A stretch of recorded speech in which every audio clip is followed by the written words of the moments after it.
Everyone, welcome back to Nishu की दुनिया। So guys, आज मैं फिर से आ गई हूँ एक नई रेसिपी के साथ। तो आज मैं बहुत ही एक इंटरेस्टिंग रेसिपी आपके साथ शेयर करने वाली हूँ, जो कि है एप्पल के जैम की रेसिपी। तो आज हम एप्पल का जैम बनाएंगे, वो भी घर पर और बिना किसी मिलावट के।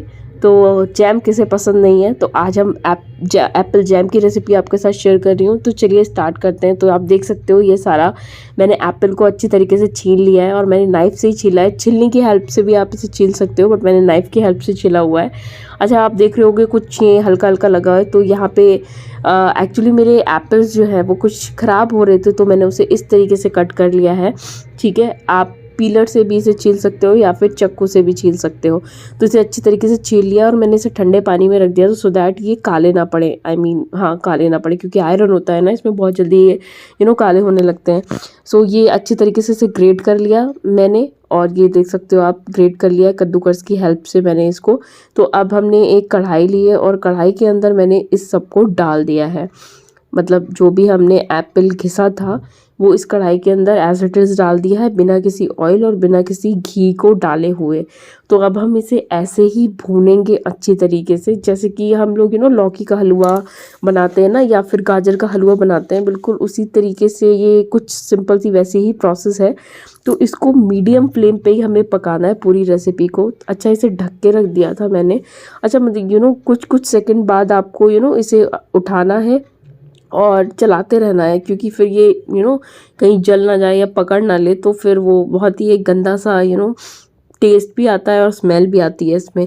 तो हर एक सेकंड के बाद आप इसे उठा के और इसे चलाते रहो अच्छी तरीके से, सो दैट ये नीचे से पकड़ ना ले या फिर जल ना जाए इस वजह से।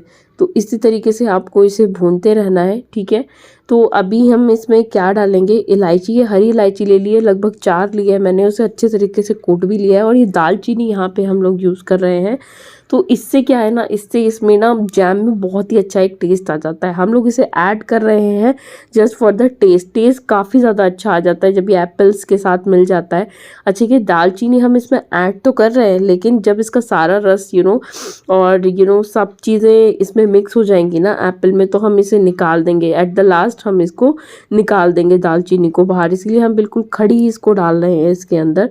तो देख सकते हो आप, ये अच्छी तरीके से एप्पल हमारे पक चुके थे। लगभग 12 मिनट या 13 मिनट तक मैंने इसे पकाया था। उसके बाद इसमें यहाँ पे मैं शुगर ऐड कर रही हूँ। आप अपने हिसाब से शुगर को ऐड कर लीजिए। मतलब अगर 1 किलो एप्पल ले रहे हैं तो मतलब 700 ग्राम तो डाल ही दो आप चीनी, क्योंकि जैम तो ऑब्वियसली मीठा होता है ना। तो मैंने कुछ ज़्यादा मीठा नहीं किया है इसमें, बिकॉज मुझे ना खट्टा मीठा ज़्यादा पसंद है थोड़ा, तो मैंने इसीलिए ज़्यादा शुगर ऐड नहीं करी है। अगर आपको ज़्यादा लगता है तो आप ज़्यादा ऐड कर लेना इसमें। तो ये शुगर इसमें ऐड कर लिया। अब इसे हम तब तक भूनेंगे। अब इसे ढकना नहीं है हमें, अब ऐसे ही खोल के ही इसे हमें पकाना है। और इसे हम तब तक पकाएंगे जब तक शुगर ना एप्पल्स में अच्छी तरीके से ऑब्जर्व नहीं हो जाती है। और इसे मीडियम फ्लेम पे ही हमें पकाना है। सारा process from start to end हमें मीडियम फ्लेम पे ही करना है, ये आप याद रखिएगा। वरना अगर तेज पे करा तो जल जाएगा और अच्छे से बनेगा भी नहीं है। तो आप देख सकते हो शुगर ना अच्छे से इसमें डिज़ोल्व हो गई है। और ये देखो कितना बढ़िया से हमारा जैम बनके बस रेडी ही होने वाला है। ये बहुत ही अच्छी प्रोसेस है। तब तक के लिए मैं थोड़ा सा दूर खड़े हो गई थी, बिकॉज हाथ में फ़ोन लेकर शूट करने में दर्द होने लगता है। तो थोड़ा सा ये पक रहा था तो मैं दूर खड़ी हो गई थी। सो ये देखो आप, तो ये ऑलमोस्ट होने ही वाला है। देखो शुगर ना बहुत अच्छी तरीके से एब्जॉर्ब हो गई है इन सारे एप्पल्स में। ये देखो कितनी बढ़िया तरीके से अब्जॉर्ब हो गई है, ऊपर ऊपर आपको दिख ही रहा होगा। ये देखो, ये बिल्कुल हलवे की शेप में होता है ना, बिल्कुल वैसे ही ये बन गया है। और ये देखो कितनी अच्छी तरीके से जो हमारे एप्पल्स है ना वो पक गए और शुगर भी इसमें अच्छी तरीके से डिज़ोल्व हो गई है। आप ऐसा कह सकते हो कि एप्पल ने उसे ऑब्जर्व कर लिया है। तो ये देखो कितनी अच्छी तरीके से हो गया। और खुशबू इस समय ना बहुत ही अच्छी आ रही है, मैं आपको बता नहीं सकती हूँ।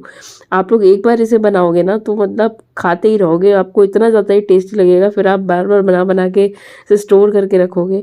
तो अभी ये दालचीनी ना हम इसे बाहर निकाल दे रहे हैं, जैसा कि मैंने आपको बताया था। जब ये अच्छी तरीके से पक जाएगा तो दालचीनी हम बाहर निकाल के रख देंगे, क्योंकि सारा जो फ्लेवर है और टेस्ट है वो इसके अंदर ऑलरेडी आ चुका है। तो अब हमें इसे कोई ज़रूरत नहीं है, तो हमने उसे बाहर निकाल दिया।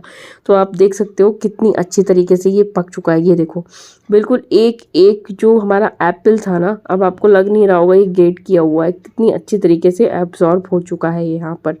तो अब स्टेज पे क्या करना है, मैंने थोड़ा सा कलर इसमें ऐड किया है, ऑरेंज रेड कलर है, ये थोड़ा सा फूड कलर है, ये ऐड किया। आप नहीं भी चाहो इसे तो मत करो, इसे थोड़ा सा कलर अच्छा आ जाता है इसलिए मैंने इसको ऐड करा है। अगर आप नहीं ऐड करना चाहते हो इसे तो टोटली स्किप कर सकते हो, ये टोटली ऑप्शनल है, आपकी मर्जी है।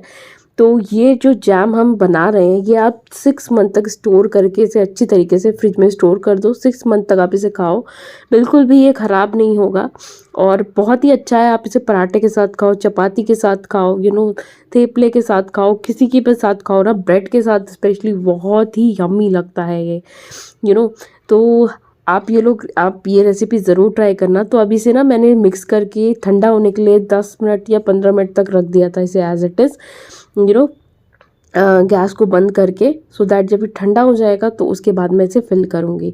तो ये ठंडा हो गया था 10 से 15 मिनट के बाद, उसके बाद मैंने इसको फिल कर दिया है। यहाँ पे आप किसी भी डब्बे में इसे स्टोर करके रख सकते हो, फ्रिज में स्टोर कर दो, 6 महीने तक खाओ, बिल्कुल ख़राब नहीं होता है और एकदम खट्टा मीठा इसका टेस्ट आता है, बहुत ही यम्मी लगता है। आप लोग इसे ज़रूर ट्राई करना।